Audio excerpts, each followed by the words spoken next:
Olá meu irmão, olá minha irmã, estamos aqui para mais uma palestra espírita e hoje para falar um pouquinho sobre o poder da prece. Então desde já, nos siga nas outras redes sociais também. No Instagram nós estamos como Espiritismo pelo Mundo, _, no YouTube, canal Espiritismo pelo Mundo, aqui no Facebook, no grupo Espiritismo pelo Mundo e também na página Espiritismo pelo Mundo no Facebook. Então nós começamos a palestra sobre o poder da prece e na realidade é um estudo sistemático sobre alguns pontos importantes em relação à prece, né? Vale a gente começar a ressaltar que nós temos o hábito, muita gente tem esse hábito, carrega consigo esse hábito de potencializar os medos. O medo potencializa a insegurança, o medo potencializa o receio, o medo potencializa uma série de coisas. Então, muitas vezes, isso a Joana de Ângeles é quem explica, que às vezes, diante de uma situação difícil, nós fantasiamos, nós criamos alguns fantasmas desnecessários e as situações raramente são tão ruins quando ocorrem quanto a forma como nós desenhamos na mente, como nós desenhamos no pensamento. Então, quase sempre as nossas dificuldades elas não ocorrem naquela potência, elas ocorrem de uma forma mais serena, de uma forma um pouco mais leve, de acordo com Joana de Ângeles no livro Conflitos Existenciais, do Divaldo Pereira Franco. Tudo que é nosso também, isso é importante a gente deixar claro, dá um jeito de chegar até nós, né? Então, às vezes, uma situação difícil que você está enfrentando é aquele resgate, é aquela situação que você precisa realmente passar, né? Aquela professora, às vezes um pouco severa, mas necessária para o seu aprimoramento, é o que nós vamos explicar aqui na palestra de hoje. Então, eu vou passar para algumas informações em relação, informações pessoais. Eu me recordo que lá em 2010, 2011, eu tive um chefe no trabalho que ele era muito complicado, uma relação um pouco difícil, e eu me lembro que toda segunda-feira à noite eu ia até o Centro Espírita, assistia a palestra e naquele instante eu rezava muito, fazia muitos pedidos em prol daquela pessoa. E às terças-feiras, então, no trabalho, ele raramente estava com aquele comportamento, com aquele temperamento difícil. Era o dia da semana que ele estava mais tranquilo, que ele estava realmente mais tranquilo, não comigo, mas com todas as pessoas da empresa. Então, esse é um caso assim, que acredito que muita gente passe no trabalho e que realmente vale a pena a gente pedir em prol daquela pessoa. A gente orar por aquela pessoa. Mesmo que às vezes você imagine, mas a pessoa não merece que eu ore por ela. Só que aí entra a Madre Teresa e diz que no fim das contas não é algo entre você e o outro, mas sim algo entre você e Deus. Numa outra situação, em 2017, no final do ano, quando diante da possível perda de uma filha, os médicos já haviam me desenganado.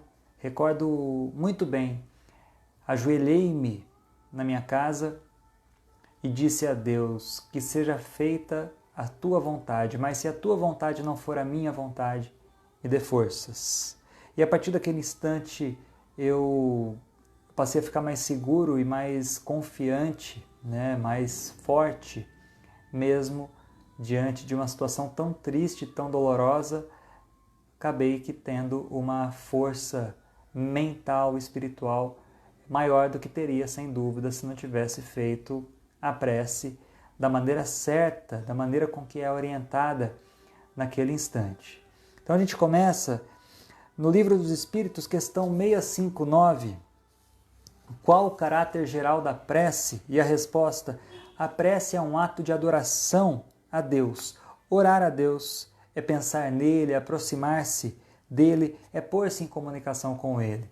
E a gente fala sobre isso porque muita gente, até me recordo quando era criança, né, eu rezava, mas sem pensar em Deus, ficava pensando no Palmeiras, no futebol e outras coisas e balbuciava palavras. E essa não é a forma certa de fazer uma prece. Nós temos realmente que fechar os olhos e imaginar que alguém está nos ouvindo, que Deus está nos ouvindo. Lembre-se, Deus está a apenas uma oração de distância. É como um telefone, você disca e ele te ouve, ele te escuta. Então feche os olhos como se você tivesse convicção de que está conversando e que alguém, no caso Deus, está te ouvindo. Então você passa a ter uma comunicação muito importante. Pela prece podemos fazer 3 coisas: louvar, pedir e agradecer. É a concentração natural, diz Emmanuel, antes de qualquer edificação no caminho humano, no livro Pensamento e Vida. E o próprio Emmanuel diz ainda que as boas ações são a melhor prece porque os atos valem mais do que as palavras. E isso a Madre Teresa também, ela complementa dizendo que a prece realmente ela é incrível, mas os lábios que rezam são menos sagrados do que as mãos que ajudam, né? As mãos que ajudam, portanto, são mais sagradas do que os lábios que rezam. Madre Teresa de Calcutá dizendo isso. Então podemos definir assim: através da prece, subimos em vibração, atingimos patamares muito mais altos, o que nos coloca em sintonia com os bons espíritos. Através da caridade, nós atraímos os espíritos benfeitores, mas por um processo de afinidade e de cooperação. Logo, é como se o céu descesse até nós, quando nós fazemos a caridade. E quando nós fazemos uma prece, uma oração, nós subimos, atingimos regiões mais elevadas da alma, o que nos distancia, de certa forma, de sermos acessados ou de termos aquela sintonia com espíritos de baixa vibração ou espíritos obsessores que querem o nosso mal. Então nós temos 2 caminhos a seguir: ou o caminho dos espíritos menos elevados ou o caminho dos espíritos elevados. Orando, nós nos sintonizamos com eles, nós subimos, e fazendo a caridade nós ganhamos em afinidade com essas criaturas divinas, espíritos mais elevados, e eles descem até nós por uma questão de afinidade, nos promovendo, nos facultando possibilidades ainda maiores. Pela prece, o homem atrai o concurso dos bons espíritos que vêm sustentá-lo em suas boas resoluções e inspirar-lhe bons pensamentos. Ele adquire desse modo a força moral necessária para vencer as dificuldades e voltar ao caminho reto se deste se afastou. Por esse meio pode também desviar de si os males que atrairia pelas suas próprias faltas. Todos nós temos boas e más tendências, né? Boas tendências. Você é generoso, generosa, você é caridoso, você aproveita as oportunidades para fazer o bem. Então, os espíritos eles realmente vão potencializar isso em você, a sua vontade vai crescer mais ainda. Você é alguém que tem egoísmo, que tem orgulho, então os espíritos menos evoluídos, digamos assim, eles tentarão fazer com que você seja colocado numa situação dessa, a fim de causar ou de possibilitar a sua queda. Então, quando nós fazemos uma prece bem feita, nós atraímos esses espíritos, nós nos sintonizamos com eles e nós passamos então a ficar numa outra frequência, passamos a escutar realmente a voz da boa espiritualidade e então não damos mais tanto ouvidos para esses espíritos menos elevados. Segundo o codificador, a principal qualidade da prece é ser clara, simples e concisa, sem fraseologia inútil, nem luxo de epítetos, que são apenas enfeites de lantejoulas, diz Kardec. Cada palavra deve ter seu alcance próprio, despertar uma ideia, mover uma fibra. Numa palavra, deve fazer refletir. Somente sob essa condição a prece pode alcançar o seu objetivo, de outro modo não passa de ruído, disse Allan Kardec no livro O Evangelho segundo o Espiritismo. Quantas e quantas vezes nós balbuciamos palavras, achamos que estamos rezando, estamos com a mente lá longe e estamos balbuciando palavras, pois quase todo mundo ou todo mundo já decorou as orações mais comuns, mais tradicionais, como o Pai Nosso ou Ave Maria. No entanto, temos de orar sempre. Não devemos subestimar o valor da nossa comunicação com Deus. Temos de atravessar épocas difíceis, estamos deprimidos? Continuemos a orar. A prece é luz e orientação em nossos próprios pensamentos. Seria ilógico concluir desta máxima: seja o que for que peçais na prece, crede que vos será concedido, que basta pedir para obter, como seria injusto acusar a providência, se não atender a vossa súplica que lhe é feita, uma vez que ela sabe melhor do que nós o que é bom para o nosso bem. É assim que procede um pai criterioso que recusa ao filho o que lhe seja contrário aos seus interesses. Isso é muito importante em relação à prece. O homem em geral só vê o presente, isso é fato. Ora, se o sofrimento se o sofrimento é útil à sua felicidade futura, Deus o deixará sofrer, como o cirurgião deixa que o doente sofra as dores de uma operação que lhe trará a cura. O que Deus concederá ao homem se ele lhe pedir com confiança é a coragem, a paciência e a resignação.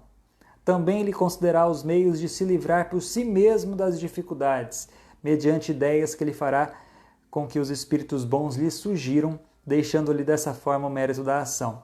Ele assiste os que te ajudam, os que se ajudam a si mesmos, conforme esta máxima: ajuda-te e o céu te ajudará. Então, nós temos que pedir o quê? Resignação, paciência, tolerância, calma. E se somos atendidos com a tal da resignação, com a tal da paciência, com a tal da tolerância e da calma, já não seria um privilégio diante do mar revolto, né, que a gente está enfrentando, que você às vezes enfrenta, e ficar calmo diante das situações de turbulência já não seria uma coisa boa? Agora, se você, além disso, além dessa calma, além dessa tranquilidade, recebe ainda um tiquinho de orientação do alto, informando: olha, você tem que fazer isso para você conseguir vencer aquela causa, né? Porque sem causa não há efeito. A sua enfermidade, por exemplo, a dificuldade é um efeito. É a professora dando uma prova. Se você for um bom aluno, uma boa aluna, essa professora não será mais importante. Você passará por um outro estágio. Então, queira encontrar a causa. Qual é a causa? O que eu fiz de errado? Qual o meu comportamento que deve ser modificado, deve ser melhorado, para que não haja mais efeitos assim? Então, é isso que a espiritualidade inspira, além de tudo. Inspira você a querer promover a sua autocura, com que você consiga, de fato, dar passos na direção correta. Onde orar? Tu, porém, quando orares, entra no teu quarto e, fechada a porta, ora a teu Pai que está em secreto. Mateus. O Deus distante, ele é criado pelos homens, e aí a gente repete o que nós já dissemos aqui. Deus está a uma oração de distância. Basta que você feche os olhos do corpo para que abra os olhos da alma. Basta que você passe, então, a não apenas balbuciar palavras, mas a entender que Deus está realmente em comunicação com você. Ele te ouve, ele te escuta. E aí a vida, os momentos, as situações te mostram a resposta de Deus. Deus está dentro de nós no templo da alma, é aquela centelha divina que todos nós carregamos e que nos mantém conectados a Ele. Todos carregamos a centelha divina dentro de nós. E como orar? Primeiro, higienizando a nossa mente. Bem-aventurados os puros de coração, pois verão a Deus, diz Mateus. Nos momentos de dificuldade, nós ouvimos mais alto a voz dele. É um fato. É mais fácil a gente se conectar a Deus num instante de conflito, de dificuldade, ou quando promovemos a caridade, pois onde estiver a caridade, está também a presença de Deus. É muito mais fácil nessas duas situações do que no momento de recreio, no momento de tranquilidade, né? Quando cessa aquele instante de prova que a gente costumeiramente passa de épocas em épocas por alguma provinha, alguma expiação, alguma situação mais chata, mais difícil, e nesses intervalos, né, são os recreios necessários para a alma respirar um pouco mais e enfrentar a próxima dificuldade com um pouco mais de fé, com um pouco mais de paz, com um pouco mais de esperança.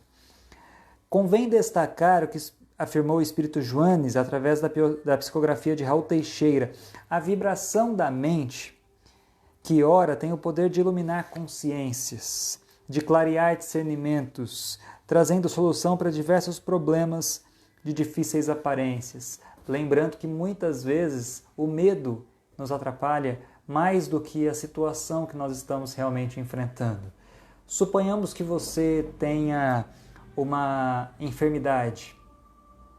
Muita gente acaba potencializando isso porque o medo ele fantasia as situações. Você começa a encarar como o fim do mundo e raramente é o fim daquela existência. Na maioria das vezes não é. Na maioria das vezes você superestimou uma situação que não era tudo aquilo. Não sou eu quem digo isso. Quem diz isso é Joana de Ângeles no livro Conflitos Existenciais, quando ela fala sobre o medo, que são fantasmas que nós criamos. O medo é importante, é vigilância, mas o medo em excesso faz mal. No entanto, Chico ele dizia: uma mente iluminada é capaz de mostrar o caminho para milhares de criaturas ou milhões de criaturas no caso dele. O Chico nos mostrou o caminho, o Divaldo faz a mesma coisa. Eu me recordo nos momentos mais difíceis da minha jornada, pelo YouTube, assisti às palestras do Divaldo Franco e de outros palestrantes também, e eles me ajudaram muito. Realmente é um legado imaterial, é um legado que é capaz de nos transportar e de nos transformar, em pessoas mais serenas, mais tranquilas, mesmo diante de uma dificuldade eventual. Orar com iniciativa e ação. Nós também temos que fazer isso. A prece não muda a natureza nem o curso das provações. Questão 663 do livro dos Espíritos. Contudo, a questão 664 diz assim: a prece não pode ter por efeito mudar os desígnios de Deus, mas a alma, por quem se ora, experimenta alívio, porque recebe assim um testemunho do interesse que inspira aquele que por ela pede, e também porque o infeliz sente sempre um refrigério quando encontra almas caridosas que se compadecem de suas dores. O desejo de melhorar-se, despertado pela prece, atrai para junto do espírito sofredor espíritos melhores, que o vão esclarecer, consolidar e dar-lhe esperanças. Orar, portanto, trabalhar e aguardar com confiança, a dádiva chegará, mas depende de ti, da maneira que procederes na luta construtiva, vigiando e se tornando merecedor, persistindo ou não na confiança, sem a qual o divino poder encontra obstáculos naturais para exprimir-se em teu caminho. Chico Xavier, no livro Pão Nosso, pelo Espírito de Emmanuel. Nós também não temos que ter preocupação com o futuro, temos que acreditar. Deus é o nosso Pai, Deus não é qualquer um, é o nosso Pai, disposto a nos ajudar, disposto a nos ouvir, disposto a nos fazer pessoas melhores, e pessoas mais felizes. Não vos inquieteis, pois, pelo dia de amanhã, porque o dia de amanhã cuidará de si mesmo. Basta a cada dia o seu mal, diz Mateus na Bíblia. E aí Chico Xavier ele diz algo mais ou menos assim: o ontem já passou e o amanhã pode simplesmente não chegar. Então façamos tudo aquilo que nós temos vontade de fazer, abraçando, dizendo que amamos as pessoas que estão à nossa volta, mas façamos isso hoje. Façamos isso hoje. A pior dor para um espírito, de acordo com André Luiz, no livro Os Mensageiros, é a sensação de tempo perdido. Não vamos perder tempo. Não vamos abrir mão do que é tão importante para nós. Façamos o bem, ajudemos uns aos outros, nos tornemos pessoas melhores.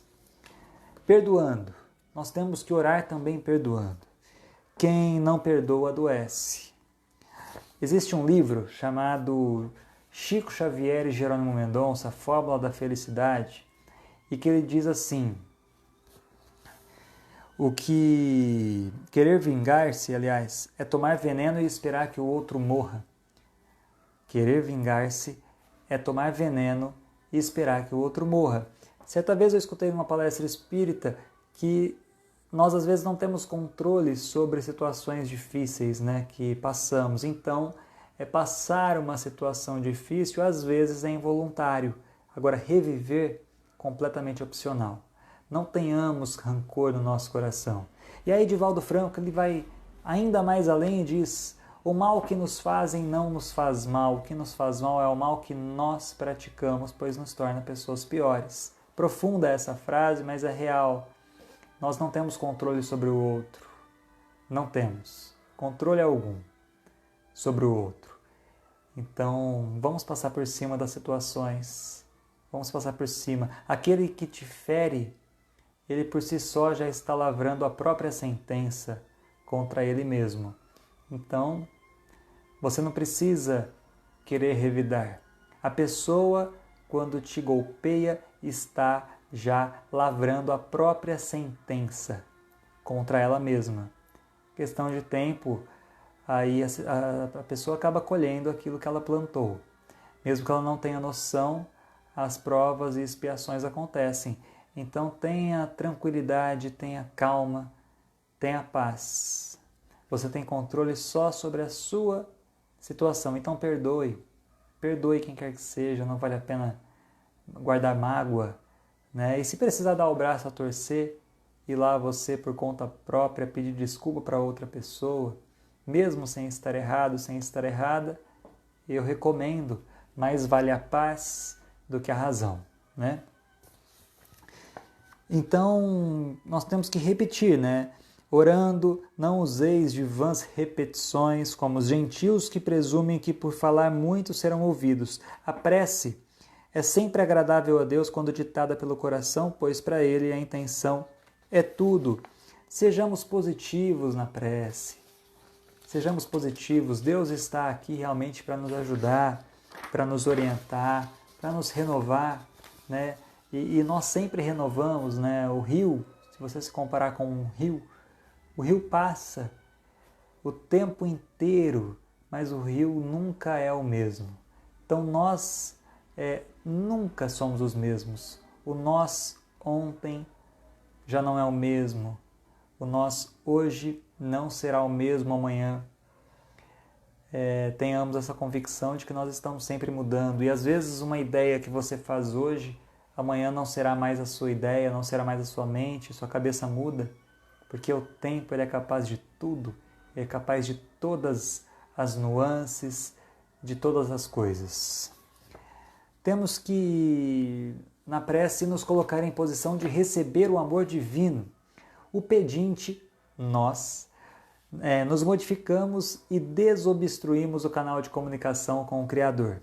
Passamos a sintonizar os bons espíritos e, sintonizados, erramos menos, acertamos mais, criamos menos dívidas e nos tornamos mais merecedores. Olha como a prece é capaz de neutralizar as nossas más tendências e nos colocar em contato com espíritos que, chamados, virão ao nosso auxílio, nos orientando para que passemos então a fazer coisas mais sensatas, coisas mais corretas. Conclusão: aquele que ora com fervor e confiança se torna mais forte contra as tentações do mal. Livro dos Espíritos, questão 660. Os Espíritos, portanto, eles potencializam as nossas más tendências, né? Ou as boas, no caso dos bons Espíritos. Existe uma passagem no livro Cartas de uma Morta, de Chico Xavier. É a mãe do Chico, a Maria João de Deus, o espírito que ditou a obra, e ela diz assim: nossa especialidade é examinar as preces dos seres terrenos, acudindo às casas de adoração ou a qualquer lugar onde há um espírito que pede e que sofre. As rogativas de cada um, então, são anotadas e examinadas por nós, procurando estabelecer a natureza da prece, os seus méritos e deméritos, sua elevação ou inferioridade para podermos determinar os socorros necessários. Até as orações das crianças são tomadas em consideração. Qualquer pedido, qualquer súplica tem a sua anotação particular. Há orações sublimes que se elevam da terra até o nosso distrito.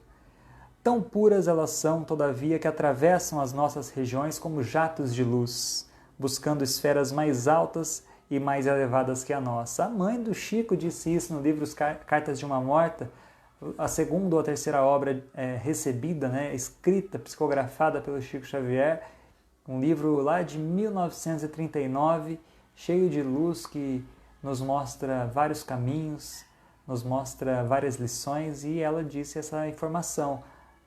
Fazia parte de um grupo que anotava as preces, as orações que as pessoas aqui da Terra, os espíritos encarnados, faziam. Francisco de Assis diz que é dando que se recebe. Então, é perdoando que se é perdoado, é morrendo que se vive, tem até a oração de São Francisco. Então, é dando que se recebe. Façamos a nossa parte, vamos fazer o bem. Emmanuel, o bem que praticares em qualquer lugar será o teu advogado em toda parte. Façamos o bem. Ajudemos uns aos outros. Vamos enxugar lágrimas, vamos apagar incêndios. A terra, de uma forma geral, é um circo pegando fogo. Vamos jogar baldes de água fria sobre as lonas e evitar que as pessoas morram queimadas.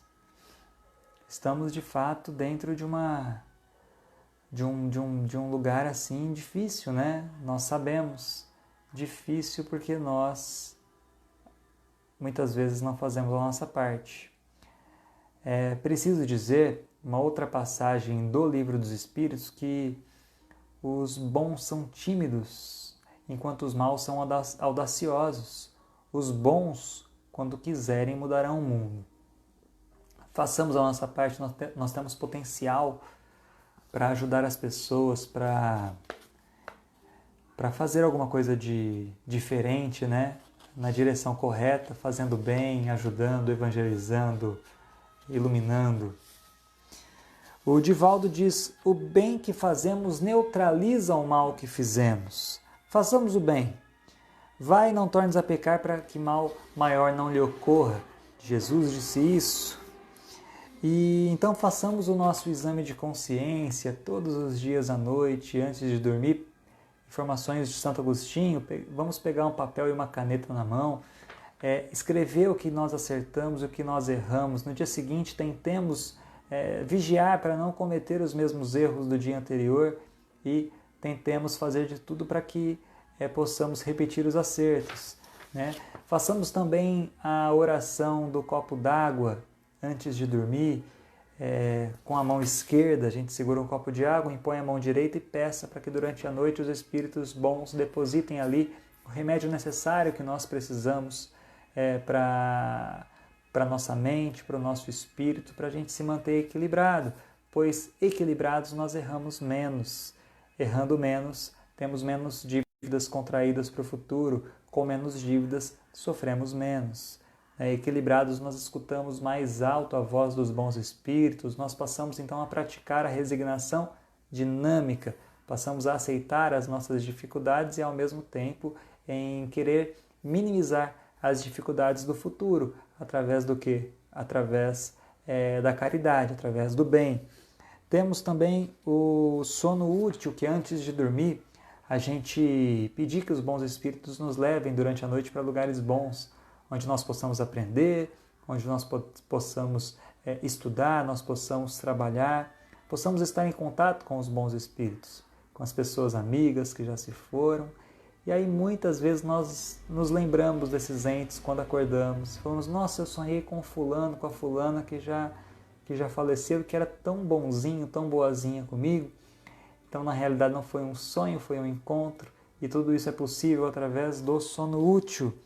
O passe, muitos centros estão fechados ainda, mas em função da pandemia do novo coronavírus, mas há muito passe online, passe virtual, há muita coisa acontecendo, Muitas casas que anotam os nomes e eles fazem lá dentro um trabalho bem menor, uma prece em prol daqueles nomes que eles colocam no caderno. Então tudo isso é possível. O Evangelho no lar, sempre uma vez por semana, no mesmo dia, no mesmo horário, você sozinho, sozinha ou a família reunida, você peça para que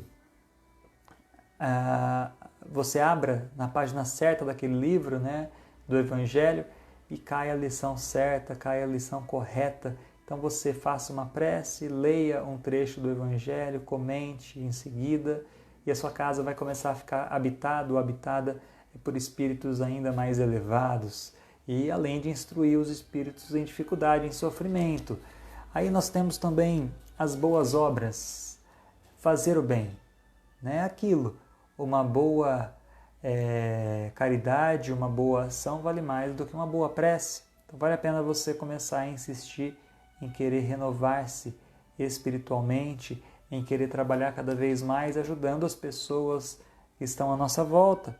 As leituras, todo mundo sai melhor depois de um bom livro, então leia, porque a informação é poder.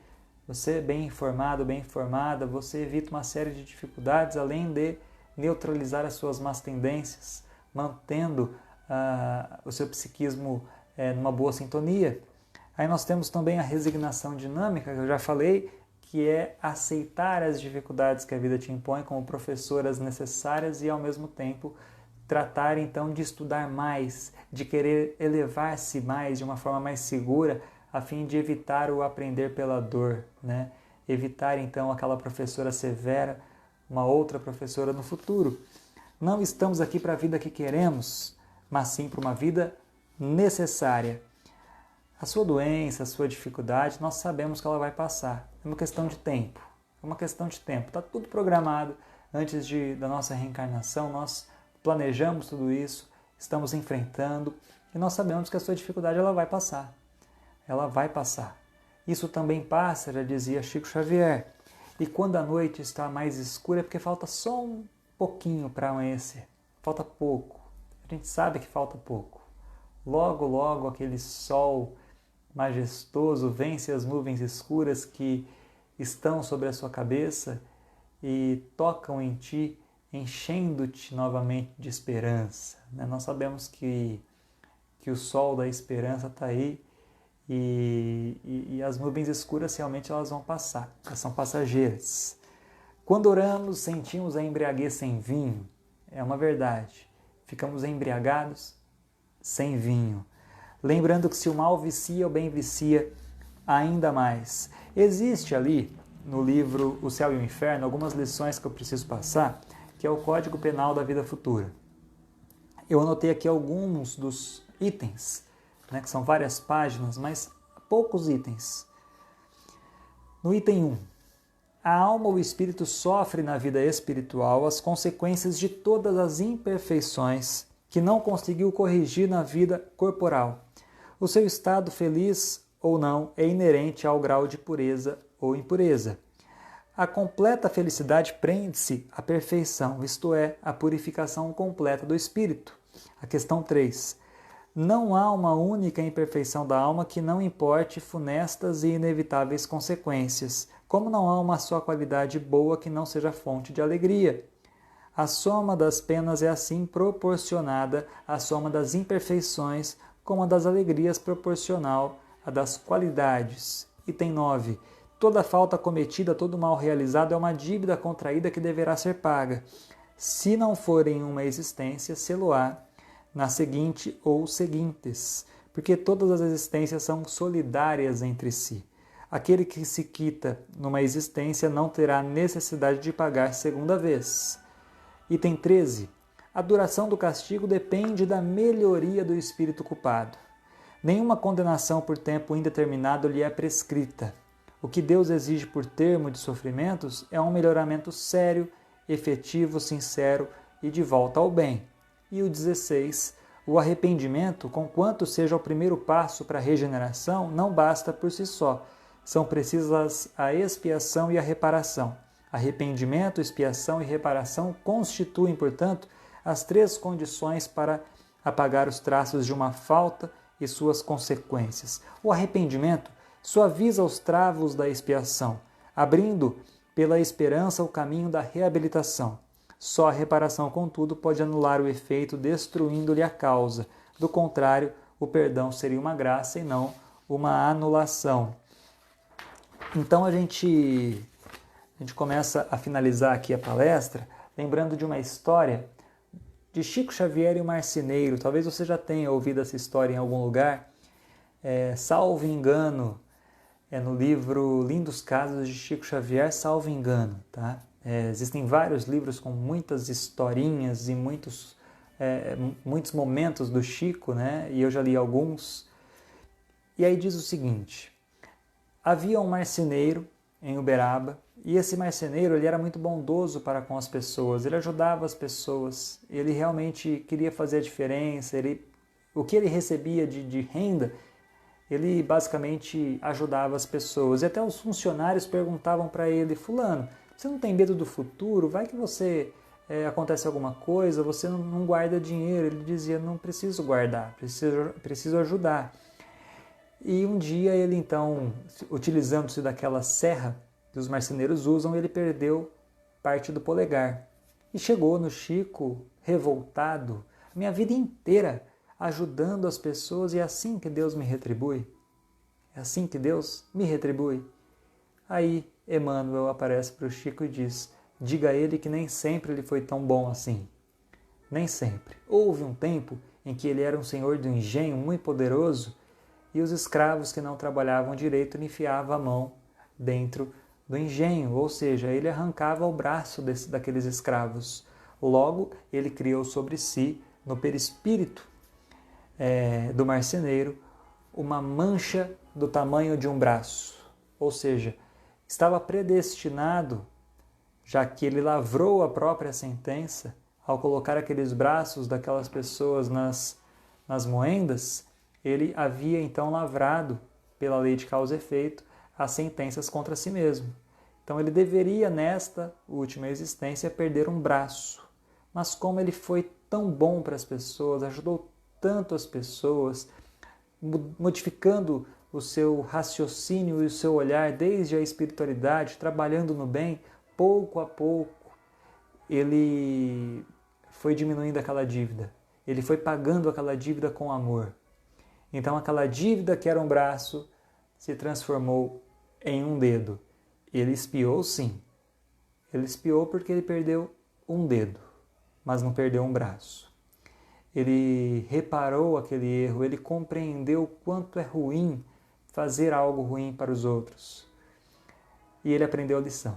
Mesmo já havendo modificado o seu olhar sobre as coisas, ele precisava passar por aquilo. No entanto, já que a vida sempre nos manda aquilo que nós precisamos, né? A vida sempre trabalha para o nosso aperfeiçoamento moral.